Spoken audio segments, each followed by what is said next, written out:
میرا نام فائزہ ہے اور یہ میرا ایک خوفناک سچا واقعہ ہے جو میرے ساتھ پیش آیا۔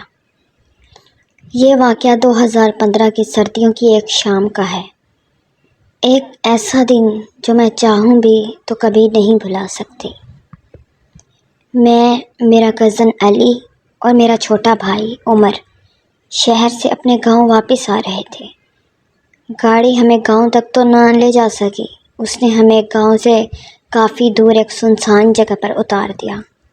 وہاں سے ہمارا گاؤں 1 گھنٹے کی پیدل مسافت پر تھا اور شام کا وقت تھا۔ آسمان پر ہلکی ہلکی سی سنہری روشنی باقی تھی اور پہاڑوں کے پیچھے سورج چھپ رہا تھا۔ ہم نے چلنا شروع کیا۔ علی ہمیشہ کی طرح ہم سے آگے آگے جا رہا تھا۔ عمر میرے ساتھ تھا اور میں دل ہی دل میں جلدی گاؤں پہنچنے کی دعا کر رہی تھی۔ درختوں کے جھنڈ کے قریب پہنچے تو فضا میں عجیب سا سکوت پھیل گیا۔ ایسا لگا جیسے سب کچھ ایک لمحے کو رک گیا ہو۔ پھر ایک دم میرے جسم میں ایک سرد لہر دوڑ گئی۔ میرے رونگٹے کھڑے ہو گئے، جیسے کسی نے میرے سر پر برف ڈال دی ہو۔ میں ٹھٹکی اور آہستہ سے پیچھے دیکھا اور وہ منظر میں آج تک نہیں بھول سکی۔ ہمارے پیچھے ایک سایہ تھا، بہت ہی لمبا، انسانوں سے کئی گنا بڑا۔ وہ سایہ جیسے زمین پر نہیں بلکہ فضا میں تیر رہا ہو۔ اس کا کوئی چہرہ نہیں تھا، صرف ایک سیاہ دھند جو ہر قدم پر ہمارے قریب آ رہی تھی۔ میرا دل زور زور سے دھڑکنے لگا اور عمر بھی ڈر گیا اور اس کے ہاتھ کانپنے لگے۔ وہ چھوٹا تھا مگر میں جان گئی تھی کہ وہ بھی کچھ محسوس کر چکا ہے۔ میں نے علی کو ہلکی سی آواز میں کہا، علی پیچھے کوئی ہے۔ علی نے مڑ کر دیکھا اور اس کی آنکھوں میں بھی وہی خوف اتر آیا، مگر اس نے ہمت جمع کی۔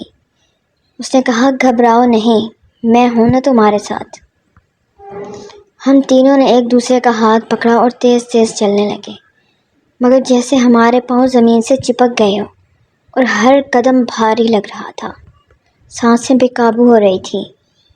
علی نے زور زور سے اذان دینا شروع کی، پھر آیت الکرسی پڑھنے لگا، لیکن وہ سایہ، وہ بدبخت سایہ رکنے کا نام نہیں لے رہا تھا اور وہ قریب اور قریب آتا جا رہا تھا۔ میں نے محسوس کیا کہ جیسے اس کی سانس میری گردن کو چھو رہی ہو۔ میں چیخنا چاہتی تھی لیکن میری آواز بند ہو چکی تھی۔ عمر کی آنکھوں میں آنسو تھے، وہ بول بھی نہیں پا رہا تھا۔ علی کی آواز بھی لرز رہی تھی۔ گاؤں کے قریب پہنچتے ہی عشاء کی اذان کی آواز گونجی۔ اذان کی صدا سنتے ہی وہ سایہ ایک دم رک گیا، جیسے کوئی زنجیر کھنچ گئی ہو۔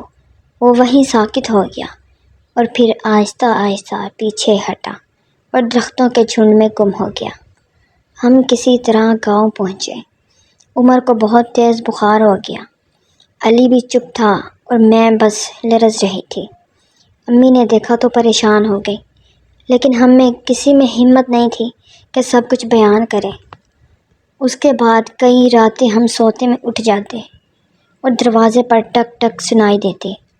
صحن میں کسی کے چلنے کی چاپ محسوس ہوتی۔ عمر راتوں کو ڈر کے مارے روتا۔ علی نے تکیے کے نیچے قرآن رکھ لیا اور میں ہر رات جاگتی رہتی اور اذان کا انتظار کرتی۔ پھر ایک دن امی کسی اللہ والے کو لے کر آئیں۔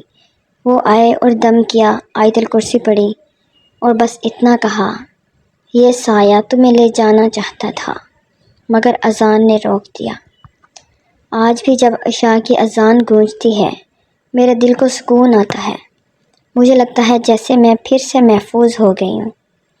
یہ کوئی خواب یا کہانی نہیں، یہ میری زندگی کا سب سے خوفناک اور سب سے سچا واقعہ ہے۔